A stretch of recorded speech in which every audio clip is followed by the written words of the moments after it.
Welcome to the bearish rules for the 20 EMA-R strategy. You can read through them right here. They are literally just the upside down of the previous rules we were looking at. So since you kind of have an idea of what those rules are, we'll go through them really quickly. They are going to be, first off, we need price to break below the 20-period moving average. After that, we start our 10 count. The count starts from the latest candle that has crossed below the 20-period moving average, means the body started above the 20-period moving average and ended below. That's what we consider a cross of the 20 EMA. So that's where we count our start, and our start counts as 0, and then we start counting 1, 2 through 10.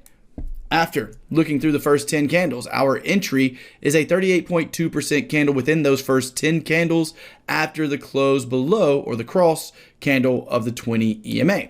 So after that, we need to ensure that our entry candle closes below the 20 EMA and the count starts over every time we get a close below or above the 20 EMA.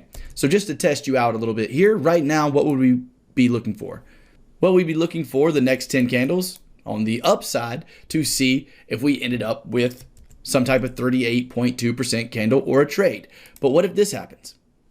Now we've broken back below. That means since we've broken back below, this candle, the big red one, is automatically our 0 candle at this point, at this exact point in price. That is our 0 candle.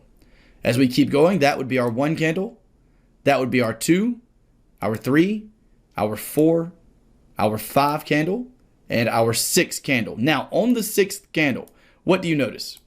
Does that look like a candle that probably has a body below the 38.2% retracement? Remember, for a bearish 38.2% candle, we go pulling our Fibonacci retracement from the high down to the low of the candle. If the entire body is below the 38.2% retracement, we have a valid entry reason for this strategy. The color of the candle does not matter. So at this point, would we enter the trade? If you said yes, you would be absolutely right. We enter this trade right at the close of that candle. Let me change this from black. I don't know how it got to black to gray. There we go. So at this point, the ATR is 36. What does that mean? Well, if we know our stop loss is 1 ATR above the high, then we just pull up to the high, which is 34 pips plus 36 pips would be a 70 pip stop loss. Let's push higher until we get to 70. And there we go, 1 ATR above. Next up, we have a target of a 1-to-1 reward to risk ratio for these examples, and let's see what price does when we hit play. Oh no, it lost. Yeah, guys, I wanted to show you an example of a losing trade where everything was perfect. All of our rules came together perfectly, but this trade still lost. And that will happen from time to time. It's extremely important for you to understand that, and we're going to talk a lot more about that as we get into risk management, trading psychology, and even as we get into the back testing section in the next section of the course. But let's continue looking and find another example of the 20 EMA-R strategy. So at this point, a lot of things have happened with price, but most recently, what happened? We closed below the 20-period moving average. And then what happened? We closed back above the 20-period moving average. At this point, we start our count over and we actually start looking for bullish trades.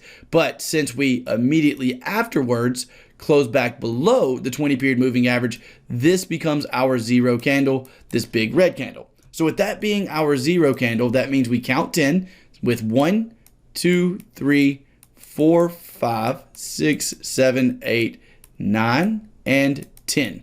Out of all 10 of those, is there one that looks like it could be a 38.2% candle? Because remember, after the cross of the 20, we have to look at the next 10 candles, and our entry is a 38.2% bearish candle within those 10 candles.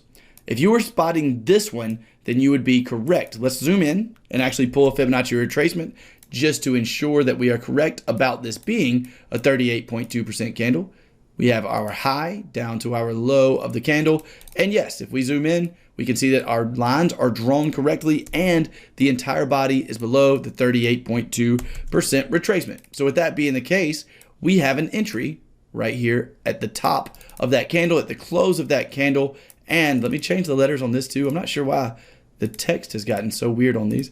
Anyway, though, the ATR right now is 25 pips on that candle, so we would go 25 pips above it. It's got a 9 pip to it, so 9 plus 25 equals 34, and we have this 34 pip stop loss. Again, for the purpose of this video, we're going to go a 1-to-1 reward to risk ratio, but we will talk about how to take some more dynamic targets and even just some higher targets later on in the course. But as you can see, that's another example of the bearish version of the 20 EMA-R strategy. Again, these rules are extremely simple, so if you had any problem with them, be sure to rewatch this video and the last video. But for now, what we're going to do is move on to taking a look at a few examples. We're going to go through about 10 trades in a row of examples. That way I can ensure that you completely comprehend how to trade the 20 EMA-R strategy. I'll see you guys in the next video.